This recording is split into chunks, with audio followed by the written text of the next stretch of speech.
Bonjour à tous et bienvenue sur le podcast « Et si on allait au théâtre ce soir ?» Je suis Sacha et je suis passionnée de théâtre et spectacle en tout genre. Sur ce podcast, je reçois à mon micro des personnalités du monde du spectacle.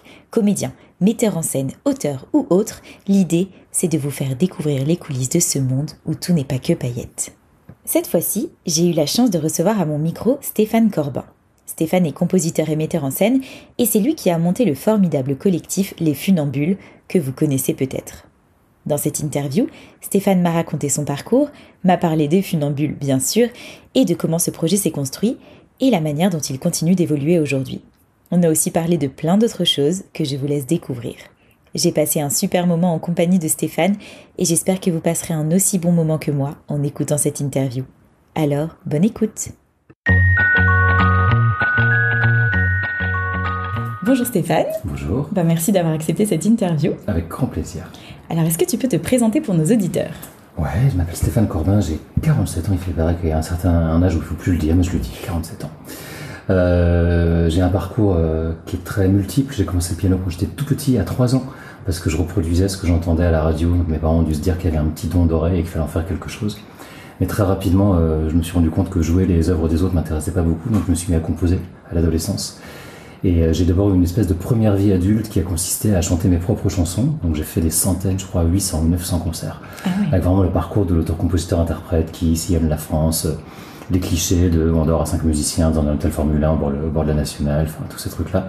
J'ai fait les premières parties des festivals, des salles où personne t'écoute, enfin tout le parcours type, jusqu'à signer un album chez Sony quand j'avais environ 30 ans.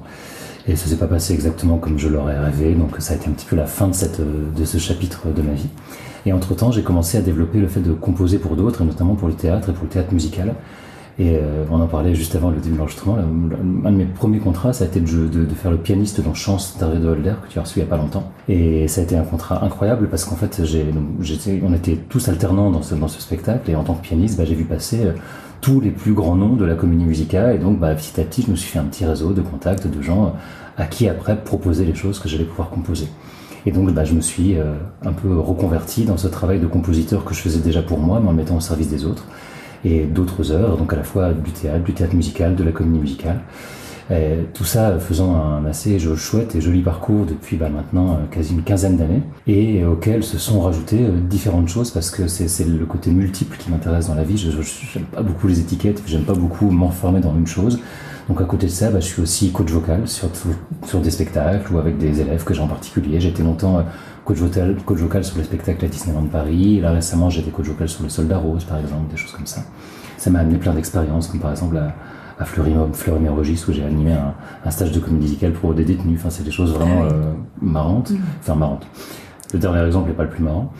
Et depuis 2 ans, je fais de la mise en scène aussi, qui est une espèce de prolongation logique finalement de tout ce parcours, à travailler un petit peu avec tous les corps de métier. Et je me rends compte que là, dans cette période-là de ma vie, c'est quelque chose qui me correspond complètement, que j'ai envie de développer au maximum. Donc il y a des nouveaux projets de mise en scène qui arrivent aussi bientôt. Et voilà, c'est un parcours multiple qui entre dans aucune case, où je pense qu'il n'y avait rien qui était tracé pour moi, vu le type de musique que je fais, vu le type de profil de musicien que je suis, ou le profil de chanteur que je suis. Et j'ai réussi, avec le cumul de tout ça, à faire une vie très jolie. Est-ce qu'il y a quand même une patte Stéphane Corbin ? Je pense que dans la composition, c'est un truc qu'on me dit beaucoup. Il y a une mélange de... C'est Virginie Lemoine, avec qui je travaille énormément, dont je fais la musique quasiment de toutes les pièces qu'elle met en scène, qui dit il me dit, tu composes de la mélancolie joyeuse. J'aime bien ça, la mélancolie joyeuse. C'est mignon. C'est toujours une musique qui est, je pense, assez romantique, assez nostalgique, mais dans laquelle il y a toujours une forme d'espoir. C'est pas triste, c'est émouvant, mais c'est pas triste. Donc il y a une patte. Et du coup, donc, tu composes pour des spectacles que tu n'as pas créés. Comment est-ce que tu fais pour t'imprégner de l'atmosphère du spectacle pour créer une musique qui va avec ? C'est vraiment un travail complètement différent du travail de quand je crée la musique et la mise en scène sur un projet à moi. Le travail de commande, c'est vraiment le travail de compositeur de musique de scène. On est quelques-uns à faire ça, Hervé de Holder en fait partie, d'ailleurs il fait ça aussi. On a beaucoup de points communs dans le parcours. C'est vraiment se mettre au service du projet de quelqu'un. Donc je vais prendre l'exemple de Virginie, qui est vraiment ma collaboratrice la plus fréquente. On a fait, je crois, 15 pièces ensemble dont j'ai fait la musique pour elle. Et elle arrive avec un univers, une histoire écrite, des idées de mise en scène, et elle me dit par exemple, voilà, il me faut une bossa nova qui dure 2 minutes 23 et qui raconte l'histoire d'un lama au Pérou en 1423, mais à la fin il meurt. Ok, vas-y, démerde-toi avec ça. Et donc c'est vraiment essayer de comprendre, c'est évidemment un exemple très très idiot, mais ça correspond à peu près à ça, quoi. C'est se mettre vraiment dans un univers, dans une ambiance. Alors il y a des auteurs, des autrices, des metteurs en scène, metteuses en scène qui ont vraiment des univers très définis. Donc par exemple, j'ai fait pour une autrice qui s'appelle, une metteuse en scène qui s'appelle Violaine Arsac, j'ai fait plusieurs musiques. Il y en avait une qui était très celtique, donc là on se met dans un univers, on écoute, c'est fait comment, et on essaie de mettre sa propre patte là-dedans. Des fois on vous laisse complètement libre et c'est presque le plus difficile parce que moi je préfère pour ce travail-là avoir un cadre, et puis c'est vraiment essayer de comprendre au mieux les désirs, les envies des différents metteuses en scène avec qui on travaille, et d'essayer, et puis après c'est du ping-pong, c'est-à-dire qu'on envoie un premier jet et puis on te dit ça oui, ça non, ça plus court, et puis je me suis rendu compte qu'avec le travail sur le plateau ça marchait pas, on l'enlève. Donc c'est aussi un très très bon travail pour calmer l'ego, parce que vous pouvez faire 20 propositions puis on en garde 2. Et puis il faut couper, et puis vous adoriez ce petit mouvement qui avait justement à 2 minutes 22, et puis on va le couper à 1,50. Et j'adore ça. Ça m'a amené beaucoup de joie, et c'est un travail sur lequel, moi on va en parler j'imagine avec les funambules, moi qui suis très politisé, c'est un travail sur lequel je suis pas tant regardant sur qu'est-ce que raconte l'histoire, je suis pas obligé d'être en accord avec les valeurs bien sûr, mais je vais pas faire une pièce fasciste, hein. Mais par contre j'adore me fondre dans un univers qui est pas le mien, et je me suis rendu compte à quel point ça avait ouvert mon champ des possibles sur la composition. C'est devenu quelque chose il y a tout un tas de musiques, je n'aurais jamais composé aucune de ces musiques-là si j'avais fait justement des choses moi-même uniquement, parce que ce que j'aurais fait moi-même uniquement, ça aurait été cette mélancolie joyeuse. Et là, je me retrouve à composer des musiques d'une autre culture, de choses que je suis obligé d'aller comprendre, chercher, décomposer, décrypter avant de pouvoir les composer. Et c'est génial. Et d'ailleurs, ça se traduit aussi je fais beaucoup de travail d'arrangement aussi pour des auteurs, compositeurs, des autrices, compositrices, arrangement d'albums. Et c'est la même chose, se fondre dans la composition de quelqu'un pour la sublimer avec un arrangement qui respecte son envie, mais quand même en y amenant quelque chose qu'on peut faire soi, quoi. Donc, c'est ça, c'est se fondre dans l'univers de quelqu'un d'autre. Et c'est passionnant, c'est hyper équilibrant quand on peut mener à la fois de front des projets à soi et des projets où on est prestataire, quoi. Et ça doit faire quelque chose ensuite de les voir sur scène, tes musiques, sachant que tu les as imaginées pour une pièce que tu vois ensuite réellement. C'est bouleversant, parce que surtout que comme la plupart des compositeurs maintenant, je travaille au home studio, donc vous créez ça en survêtement chez vous. Tranquillement, la nuit, le jour, n'importe quand, avec un café, machin, puis d'un seul coup ça arrive dans la lumière avec des gens, avec des acteurs, des actrices, une vision, et on entend cette musique qui est diffusée, quoi, qu'on a composée soi dans un tout autre mood et tout, et c'est génial, c'est exaltant, c'est bouleversant. J'essaie d'aller toujours aux premières des pièces dont j'ai composé la musique, et c'est un moment vraiment émouvant. Ouais. Et tu es aussi coach vocal, donc tu disais tout à l'heure. Qu'est-ce que ça t'apporte de faire ce coaching vocal et de donner des cours de chant ? D'abord, ça répond à un besoin de transmission. Moi, j'adore ça. J'ai un truc, peut-être parce que j'ai grandi avec 2 parents qui étaient profs, je sais pas, il y a peut-être un truc là-dedans, mais j'adore transmettre. Et le savoir vocal, je fais partie des gens qui ont fait une formation pour apprendre ça. Donc j'ai appris auprès d'un homme qui s'appelle Richard Cross, qui est assez connu dans ce métier, qui a été historiquement la personne qui a amené le coaching vocal en France, et qui à l'époque a fait Star Academy, qui à l'époque a fait les grosses comédies musicales et tout ça. Il a formé toute une génération de futurs profs de chant et coachs vocaux. Mais c'est génial parce que déjà, comme je te le disais tout à l'heure, ça peut se vivre dans plein de lieux et de cadres différents, de Fleury-Mérogis au Soldat Rose, en passant par des cours particuliers, des écoles de comédie musicale ou les spectacles à Disney. Donc c'est pas les mêmes contraintes à chaque fois. Quand on m'a demandé de coacher un spectacle sur Michel Legrand, c'est pas la même chose que quand je donne un cours particulier ou que quand je coach sur du Louis Chédid sur le Soldat Rose. Donc déjà ça aussi, ça vous force à avoir une vision de l'univers, à comprendre les désirs des metteurs en scène.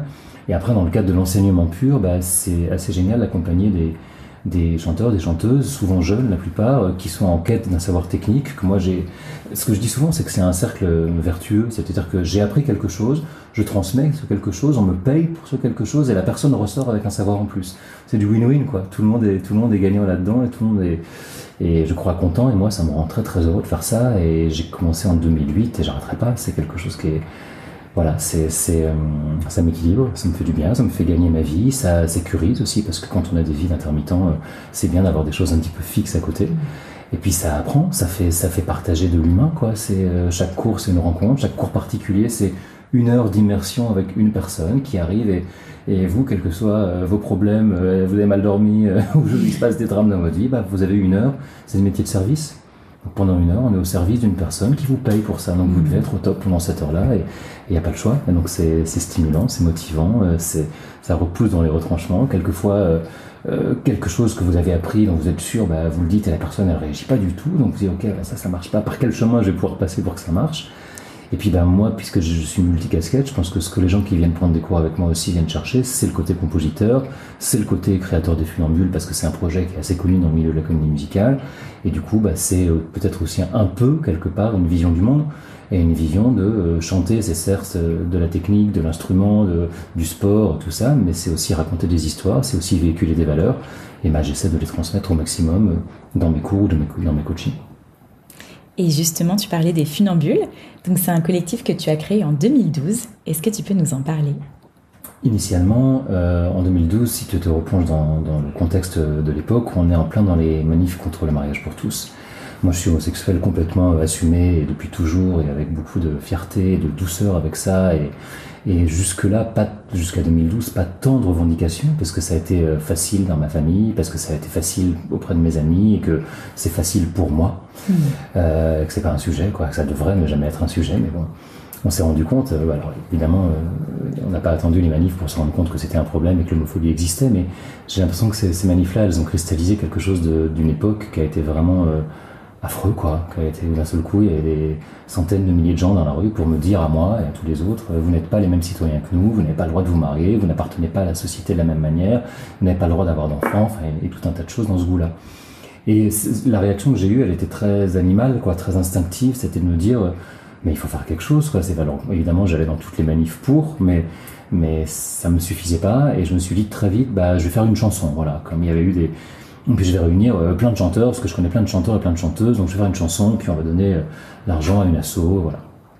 Et en fait, assez rapidement, je me suis rendu compte qu'avec une chanson, mais comme ça, j'ai pas inventé le concept, il y a eu de We Are the World à la chanson pour l'Éthiopie, il y a eu ce qu'avait fait Charles Aznavour pour l'Arménie, il y a eu la chanson humanitaire, elle existe depuis toujours. Mais en fait, dans une chanson, je me suis rendu compte très rapidement qu'on ne pouvait pas dire grand-chose. Alors qu'à part dire on est tous égaux, homo et hétéros, noirs ou blancs, hommes et femmes, c'était très limité. Et moi, j'aime pas beaucoup la démagogie et j'aime pas beaucoup la simplification des choses. Et juste avant d'avoir ça, j'avais vu un film qui s'appelle Les Invisibles, qui est un documentaire de Sébastien Lifshitz sur les vieux homos qui vivent à la campagne, donc cachés un peu. Et ce film m'avait bouleversé et je me suis dit, mais c'est ça qu'il faut faire un documentaire sur l'homosexualité en chanson. Et ça s'est jamais fait. Il y a de loin en loin 2-3 chansons qui parlaient d'homosexualité, on revient toujours au même, on parle toujours de Comme ils disent d'Aznavour, mais qui a 50 ans et qui parle plus du travestissement. Il y a Une femme avec une femme de Mécano, mais qui est d'une autre époque, c'est-à-dire qui parle de c'est caché sous la table, on se tient la main, surtout pas le dire. Il y a La différence de Lara Fabian qui a probablement des vertus, mais que je trouve moi très démagogique justement, même si c'est une belle chanson et que c'est chouette qu'elle l'ait fait et que je comprends la volonté derrière, mais c'est pas mon mode d'expression. Et puis c'est tout. C'est-à-dire qu'en fait même les chanteurs, les rares à l'époque, parce que ça a avancé, Dieu merci, les rares chanteurs gays qui étaient outés pendant Elton John. Est-ce qu'Elton John a fait une chanson gay par exemple? Est-ce que George Michael a fait une chanson gay? Il n'y a pas eu une vraie existence, quoi, de référence. Et moi, la référence, c'est mon obsession. Quand j'ai grandi donc dans le Nord, entre Lille et Valenciennes, un petit village, et j'étais adolescent dans les années 90, et dans les années 90, mais moi, je connaissais rien de l'homosexualité. Il y avait 3 chaînes de télé, il n'y avait pas de téléphone portable, il n'y avait pas Internet. Il a fallu tout apprendre, donc pas apprendre toujours de la bonne manière. Et si j'avais eu un équivalent de Sex Education, par exemple, qu'on a aujourd'hui, qui est merveilleux, ou de tout un tas d'autres choses, moi je suis bouleversé par une série qui s'appelle Heartstopper sur Netflix, qui est juste 2 ados s'aiment, point, pas de drame. C'est exceptionnel. Moi je savais juste pas qu'un garçon pouvait être amoureux d'un garçon. J'ai dû l'apprendre, je le savais pas. Personne ne me l'avait dit, ni l'école, ni mes parents, ni les médias, ni la culture à laquelle j'avais pas accès. Donc je pense que j'étais nourri par ça et que je voulais faire un disque comme un documentaire qui raconte non pas l'homosexualité, mais les homosexualités, avec plein d'histoires, plein de destins, plein de points de vue, les hommes, les femmes. Je voulais vraiment qu'il y ait une énorme place faite aux lesbiennes, parce que souvent, à l'intérieur même de l'homosexualité, on invisibilise les femmes et on met en valeur les gays, et c'est évidemment pas acceptable. Et donc je me suis dit, je vais faire appel à plein de gens pour écrire ces histoires. Donc moi j'en ai écrit quelques-unes, mais je voulais pas raconter mon homosexualité, je voulais raconter la version la plus large possible de ce que j'ai pu faire à ce moment-là, ce qui a donné un double album de 40 chansons, petit problème de limite, hein, avec 150 interprètes, et avec, je crois que l'auteur le plus jeune avait à l'époque 16 ans, Julien Paris, c'est la plus âgée, qui est Claudine Vincent, avait déjà plus de 70 ans, et il y avait des hommes, des femmes, des hétéros, des homos, et des points de vue. Alors il y a eu des grands noms, Alexis Michali qui a écrit plusieurs titres, Pierre Note, enfin il y a eu plein de gens qui ont écrit des titres vraiment avec une notoriété, puis il y a eu des quelques vedettes qui ont aussi répondu présentes sur cet album. Il y a Camille Cotin, il y a eu Amanda Lear, il y a eu Pierre Richard, Annie Cordy qui était un moment incroyable, et plein d'autres. Et puis j'ai réuni tous ces gens de comédie musicale que je connaissais depuis un moment, depuis Chance, et puis tout ce que j'ai fait après. Et puis on enregistrait ces chansons, quelquefois avec 15-16 interprètes sur la même chanson, quelquefois des solos, quelquefois des duos, pour raconter tout ce qui me semblait être intéressant à raconter dans l'homosexualité, c'est-à-dire du très dur et du très positif, des histoires d'amour, beaucoup, des destins, des portraits, des gens qui veulent des enfants, des gens qui en veulent pas, des parents avec qui ça se passe bien, des parents avec qui ça se passe pas bien, du rejet, de l'amour, la vie, un documentaire. Et ça a été facile de les réunir, ces auteurs et ces interprètes ? Alors ça a été extraordinairement facile pour les anonymes, et ça a été extraordinairement difficile. Alors je ne parle pas de celles et ceux qui ont rejoint le collectif, mais tu peux pas imaginer le nombre de personnes que j'ai contactées, connues, qui m'ont fermé la porte en me disant j'aimerais bien mais je peux pas parce que je peux pas être associé à ça, ou ma maison de disques veut pas. J'ai un exemple hyper fou là-dessus, qui est Michel Sardou. Improbable, tu vois, réac, droite, vraiment, ne m'appelez plus jamais France, machin, donc vraiment le gros facho de droite tel qu'on l'imagine. Et moi, il se trouve que Michel Sardou, c'est ma Madeleine. C'est le chanteur, avant que je sois politisé et plutôt de gauche, c'est le chanteur que j'écoutais quand j'étais enfant. Donc moi, tu me passes les lacs du Connemara, je chiale, bref. C'est comme ça, c'est physique, hein, c'est vraiment ma Madeleine. Et il se trouve que j'ai eu son contact, et donc je l'ai eu au téléphone. Et il m'a dit avec sa grosse voix comme ça, là quoi, ouais, on vous fait chier là, vous les homos, tu veux que je chante? Ok, je chante, pas de problème, j'appelle ma maison de disques et je te rappelle et tout. Et il me rappelle 2 heures après en me disant, écoute, ma maison de disques ne veut pas. Et donc c'est vraiment un exemple fou, parce que voilà un chanteur qu'on n'attend pas du tout sur un projet comme ça, et qui aura pu amener une visibilité incroyable et inattendue. Et moi j'aime bien quand les choses sont inattendues, hein, j'aime bien casser un peu les codes et casser justement le fait que c'est pas manichéen, on peut être un gros con de droite et sur l'homophobie avoir des opinions, sur l'homosexualité avoir des opinions plutôt progressistes. Sardou a fait une des plus jolies chansons qui existent, qui s'appelle Le Privilège, qui a été mal compris, mal reçu, mais parce que ça dit est-ce une maladie ordinaire d'un garçon qui aime un garçon, mais en fait c'est pas lui qui le dit, c'est le questionnement d'un adolescent qui se demande s'il est malade. Et moi je trouve plutôt une jolie chanson. Et du coup, comme sa maison de disques l'a pas autorisé à participer à l'album, il m'a dit mais si tu veux, je vous donne les droits de cette chanson, vous la réenregistrez, voilà. Et j'ai dit non parce que le but c'était de faire des créations. Ouais. Mais je trouve ça chouette de raconter cette histoire et de casser un peu le côté manichéen, et voilà. Mais ça c'est un exemple, j'en ai 1000 et comme ça. Y compris chez des gens, alors que je ne citerai pas, mais qui sont out et qui n'ont pas voulu être associés à ça. Et on a eu par exemple aussi des maisons de disques avec qui on a avancé, qui étaient prêtes à signer le projet, puis au moment de se dire non quand même, ça va nous couper d'un public. Enfin c'est en 2012-2013, on était encore vachement là-dedans quoi. Donc les gens de la comédie musicale, 92% des hommes sont gays déjà, c'est plus facile. Et les femmes sont des filles APD, qui est une citation d'une des chansons qu'on a fait dans l'album. Mais donc évidemment, puis c'est des gens qui sont habitués au collectif, c'est des gens qui sont habitués au projet, et tu les appelles pour venir enregistrer une chanson. Ils sont aussi, je pense, touchés, flattés, et ils participent avec bonheur. Du côté de la comédie musicale, c'est plutôt dans l'autre sens. C'est-à-dire, il y a plein de gens qui auraient voulu y participer, mais j'ai pas pu prendre tout le monde, quoi. Et tous les gens connus qui ont participé à l'album, j'ai pas dû les forcer du tout, hein, ça a été vraiment de bon cœur. Et moi, je suis vraiment extrêmement marqué par Annie Cordy, qui a été une rencontre extraordinaire et inattendue aussi. Et qui, lui, elle, pour le coup, imagine, c'était l'idole d'enfance de mon père. Donc Ah oui. t'imagines vraiment le saut de génération, et elle est venue avec ses 2 caniches sous le bras, tout, c'était incroyable. Incroyable. Chanter une chanson écrite par mon père. Donc c'était un truc fou. Trop bien. Voilà, mais c'est sûr qu'il y a eu beaucoup de... Je sais pas où ça en est aujourd'hui, parce que je me suis beaucoup concentré sur la cause des femmes ces derniers temps, donc mes lectures, mes documentations et mon rapport à la société s'est fait beaucoup par ce prisme-là, donc je sais pas où ça en est. Je pense que ça évolue quand même quand je vois des Bilal Hassani, des gens qui le gagnant de l'Eurovision, des gens qui amènent... j'ai l'impression que les questions liées à l'homosexualité et aux questions de genre sont quand même dans un chemin qui bouge et qui bouge en bien, quoi. Mais il y a plus de 10 ans, c'était loin encore. Et j'aurais pas fait ce projet si ça avait été facilement accepté. C'est parce qu'il y avait tellement de violence, tellement de douleur. Il y a eu à cette époque-là une recrudescence énorme des agressions homophobes. Et il y en a toujours des agressions homophobes. Hein. C'est le monde dans lequel on vit, donc tant mieux si les chansons peuvent aider un tout petit peu à faire une toute petite pierre à l'édifice, quoi. Et donc tu as créé un premier spectacle sur ce sujet-là, et tu peux nous raconter comment ça s'est fait ?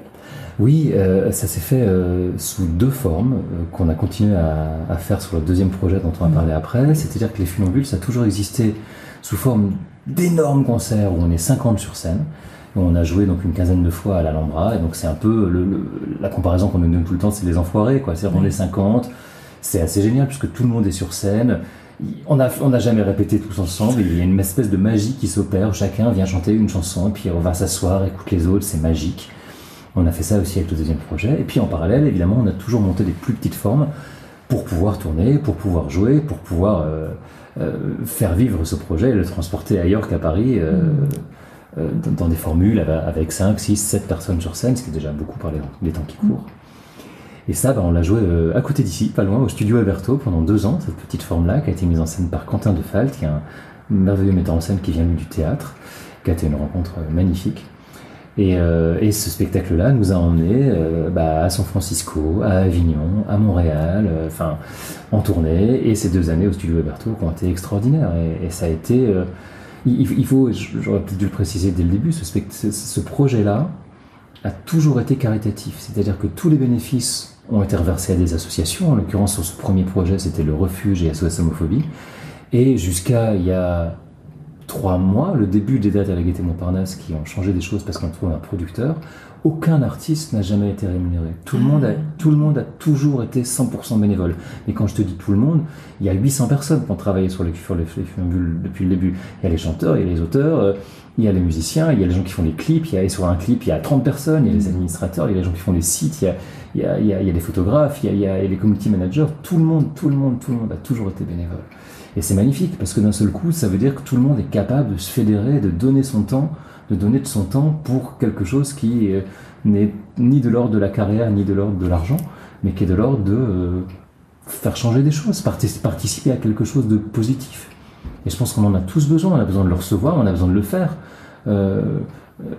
Toutes les personnes qui ont une expérience de bénévolat dans des associations caritatives, quelles qu'elles soient, ça fait du bien aux autres, mais ça fait du bien à soi aussi. Moi, ce projet, il me permet de me regarder dans la glace et de me dire, t'aurais essayé de faire quelque chose.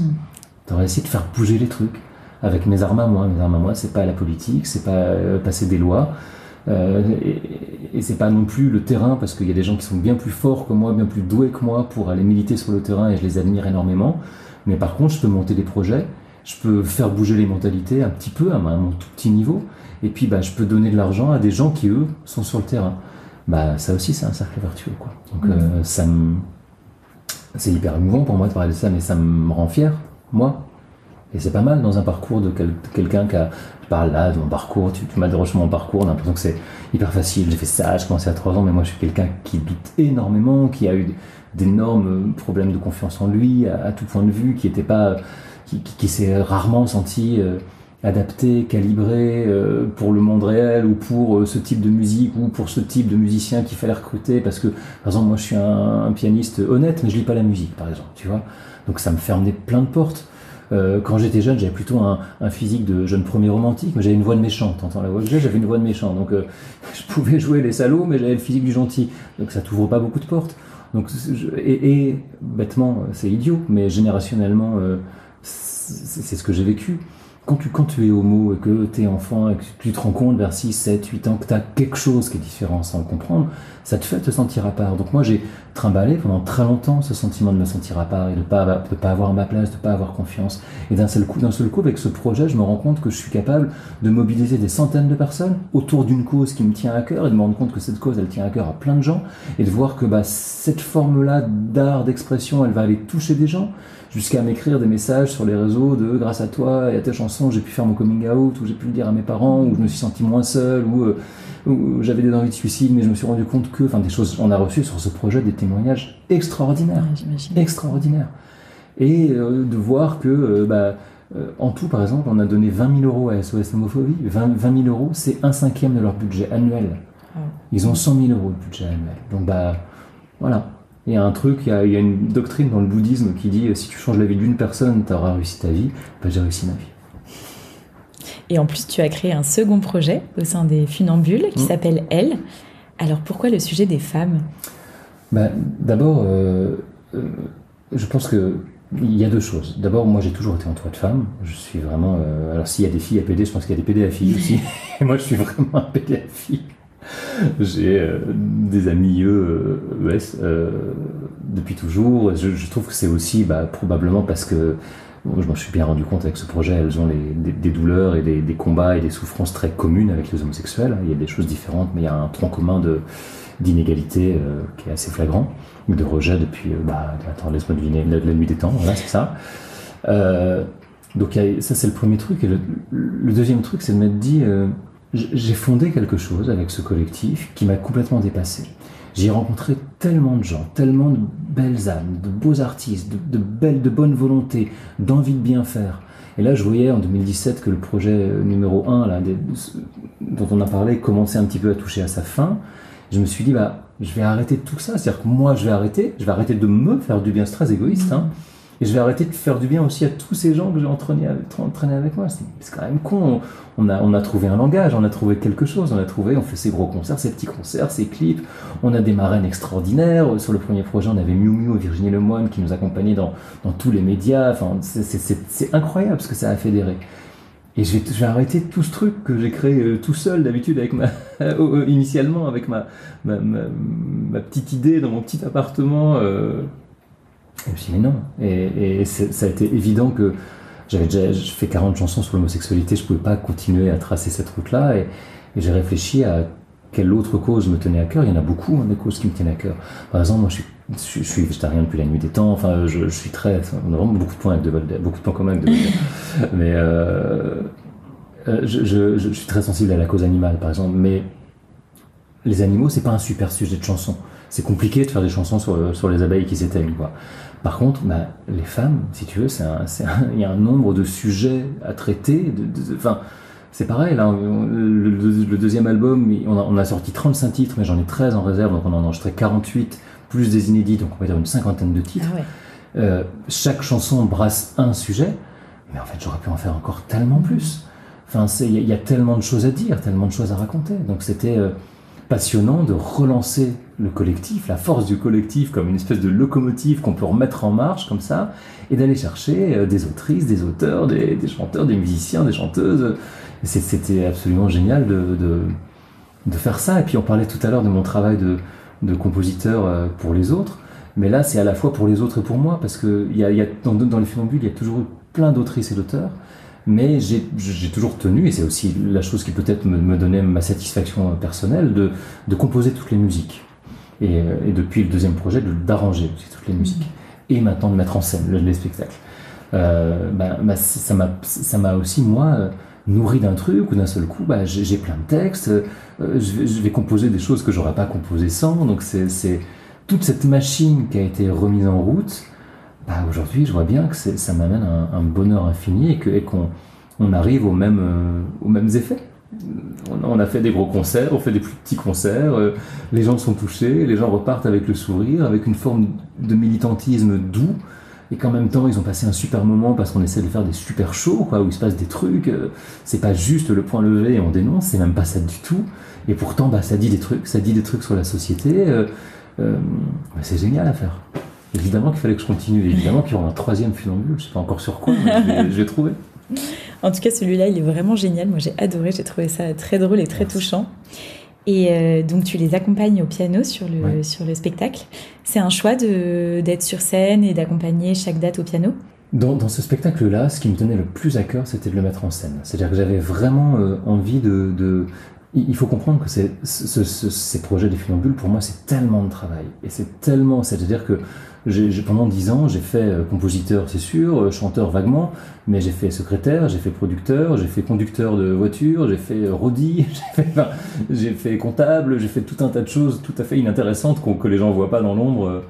Je suis devenu le roi du doodle, quoi. Vraiment, quand tu as 50 artistes à gérer, ou organiser des clips, bon. Être sur scène dans le premier projet, c'était vraiment... La question s'est pas posée, parce que je me sens hyper légitime, que je suis un homme homosexuel qui parle d'homosexualité, et voilà. Dans le deuxième, je me suis beaucoup interrogé. Et je me suis dit, déjà, est-ce qu'il faut qu'il y ait un homme sur scène ou pas, sachant qu'autour de moi, il y a 5 femmes. Et puis je me suis dit, très vite, mais évidemment qu'il faut qu'il y ait un homme, parce que ma vision à moi du militantisme, c'est une vision inclusive. Il s'agit absolument pas, d'ailleurs, je suis un homme qui parle des femmes, donc il s'agit de la même manière que dans les Funambules 1, il y avait beaucoup de femmes et d'hommes hétéros qui parlaient ou qui chantaient l'homosexualité sans l'être. Ma conviction la plus profonde sur le militantisme, c'est de faire les choses main dans la main avec les gens, c'est de créer un monde, certes vraiment utopique, tu te rends bien compte aujourd'hui, dans le contexte dans lequel on vit, à quel point c'est utopique, mais de créer un monde où on n'est pas obligé d'être soi-même victime de quelque chose pour défendre une cause. Et Dieu merci, parce que sinon ça voudrait dire quoi? Que je vais m'intéresser aux hommes blancs, homosexuels, végétariens, habitant dans le 20e arrondissement de Paris, intermittents du spectacle, ça veut dire quoi? Non. Bien sûr que quand un homme noir meurt aux États-Unis ou en France, ça me touche de la même manière. Les injustices, on les ressent, on les vit, on est des êtres humains, on est empathique, et il faut avoir bien en tête une notion qui est essentielle dans le militantisme, qui est la notion d'allié. Donc je ne suis pas la personne concernée par cette cause, mais je suis un allié de cette cause. Et du coup, en tant qu'allié de cette cause, être un homme qui plus est victime d'autres choses en étant homosexuel, mais qui peuvent s'apparenter, je me suis senti plutôt légitime, voire, alors pas moi, mais en tout cas un homme indispensable dans ce projet-là. Après, quant à savoir si je vais continuer à le faire toujours moi, c'est pas sûr. Je recommence à réfléchir même à quelqu'un avec qui je pourrais alterner, mais pour d'autres raisons qui sont d'abord des raisons d'emploi du temps, et ensuite des raisons que j'ai de moins en moins envie d'être sur scène et de plus en plus envie de me consacrer à 100% à la création, donc écrire, composer et mettre en scène. Mais ce sera toujours un homme. Ce sera un homme. Ouais. C'est ça qui est intéressant. Je connais des pianistes femmes extraordinaires, mais je voudrais vraiment, il faudrait que ce soit un homme. Et il y a une chanson dans ce spectacle que je chante moins, et j'en chante qu'une d'ailleurs, parce que tout le reste c'est une chanson qui dit même nous les mecs bien, on peut faire mieux. Et ça, je trouve que c'est un point de vue qu'il faut dire, qu'il faut défendre. Il faut que ce soit un homme qui dise j'ai l'impression de faire bien, tu sais quoi, c'est quand même pas assez. Et c'est vrai. Moi-même, je suis pas assez. Et ça n'a pas dû être facile de choisir les chansons qui seraient dans le spectacle, alors qu'il y en a beaucoup plus. Ça c'est toujours un crève-cœur. Il y en a 48 qui ont été faites, on en chante 17 dans le spectacle. Mais ça se fait assez facilement. Alors d'abord, c'est marrant parce que quand on crée ces disques-là, tout de suite on se dit ça va cartonner. On avait vraiment la chanson Fille à PD dans le premier qui était vraiment une évidence et les gens ils étaient fous à chaque fois qu'on la jouait et tout. Et là on en a 2-3 qui font un peu cet effet-là. On a une chanson qui s'appelle Vieille, une autre chanson qui s'appelle Féminin Index. On en a vraiment 2-3 qui font genre ok, c'est la charge mentale. On en a qui sont vraiment même si on n'est pas du tout connu, ça devient nos incontournables, nos hits à nous. Et autour de ces chansons-là, moi ce que j'ai voulu créer, c'est en mise en scène, pour le coup, c'est pas une narration, mais c'est un fil. Ce qui est pas mal pour un groupe qui s'appelle les Funambules, mais c'est vraiment un fil et qu'on glisse d'un tableau à l'autre. Et voilà. Donc finalement, le choix s'est fait assez facilement. Et puis, tu sais, dans les 48 chansons, j'ai aussi mes préfs. J'ai aussi celles que je préfère, celles que, je les aime bien, mais un peu moins. Et puis il y a des chansons qui clairement sont des chansons d'album, et d'autres qui clairement on se dit ça a été créé pour la scène. Et puis après il y a toutes les questions qu'on se pose en mise en scène. Est-ce que je peux créer un numéro autour de ça? Est-ce qu'on peut danser sur celle-là? Est-ce que celle-là va faire rire et celle-là va faire pleurer? Du coup on peut les faire s'enchaîner. Moi j'essaie de toujours faire hyper gaffe à trouver un équilibre entre rire et larmes.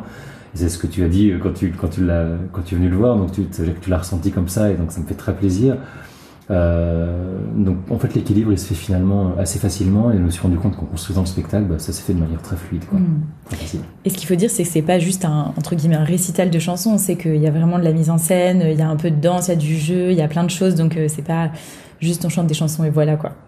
Donc, en tout cas c'est vraiment génial et il reste une date pour l'instant à la Gaîté Montparnasse qui est le 20 juin, donc allez-y. À 19h tapante. Ah. Et alors, est-ce que tu as de prochains projets dans les tuyaux dont tu pourrais nous parler ? Oui, j'en ai plein. D'abord, j'ai 2 projets de mise en scène, mais dont je ne peux pas parler parce qu'ils sont en train de se signer. Et j'en suis très heureux. Mais j'ai eu la chance d'accompagner, comme metteur en scène et comme directeur musical, une artiste extraordinaire qui s'appelle Noémie Delattre, qui a joué son nouveau spectacle L'Harmonie des gens, dont j'ai fait la mise en scène, qui a joué au Mathurin toute la saison. Et on termine cette saison extraordinaire le 3 juillet à La Cigale, avant de reprendre aussi à la Gaîté Montparnasse à la rentrée. Donc ça, c'est une aventure extraordinaire avec une femme inspirante, militante, engagée, drôle, poétique, politique. J'ai l'impression chaque fois que je la vois, même juste pour boire un café, que je ressors en ayant appris des choses, quoi. C'est une femme extraordinaire. Donc ça, je peux vraiment vous inciter à venir voir ce spectacle. C'est la 2e mise en scène que j'ai cette année et elle partage comme point commun la volonté de faire du show, du spectacle, de l'humour avec des sujets graves. Donc d'alterner ces choses-là, mais on en ressort, on n'a pas vu passer l'heure et demie et ça a dansé, ça a chanté, ça a rappé, il y a eu du théâtre, il y a eu du stand-up, voilà. Donc Noémie Delattre, L'Harmonie des gens, le 3 juillet à La Cigale, extraordinaire femme et spectacle. Et j'ai écrit un spectacle il y a un moment qui s'appelle Nos années parallèles, qui est mis en scène par Virginie Lemoine avec 2 interprètes aussi bien connus du milieu de la comédie musicale qui sont Alexandre Fetrouni et Valérie Zacomer, que j'accompagne au piano parce que j'en ai composé la musique aussi. Et ça se crée au Petit Mathurin. Ce sera tous les lundis à partir du 4 novembre, donc c'est un peu plus loin. Et ça me rend extrêmement heureux parce que c'est la seule pièce que j'ai écrite pour le moment, qu'elle raconte l'histoire que j'ai eue avec ma mère, que j'ai perdue il y a plus de 20 ans, et donc une histoire assez émouvante. Mais c'est pareil, je pense que la patte, tu me demandais la patte tout à l'heure, la patte c'est que, ok on pleure, mais qu'est-ce qu'on se marre aussi. Et ça c'est une pièce évidemment à laquelle je suis extrêmement attaché et je suis très heureux, pour tout te dire, d'avoir rencontré un producteur extraordinaire qui s'appelle Sébastien Pontoiseau, qui est à la tête d'une boîte qui s'appelle Virage Productions. Et c'est ce même homme qui a foi en moi, apparemment, ce qui me fait beaucoup d'émotions aussi, puisque c'est lui qui produit Noémie Delattre, c'est lui qui maintenant, depuis la Gaîté Montparnasse, produit Les Funambules, et c'est lui qui va produire Nos années parallèles. Donc il y a des gens qui changent votre vie, Sébastien Pontoiseau change ma vie. Voilà. Il faut rendre hommage aux gens qui sont dans l'ombre. J'ai vu Nos années parallèles à Avignon il y a plusieurs années et c'était vraiment génial. Donc ravi qu'ils viennent à Paris. Je vous le recommanderai sur le blog.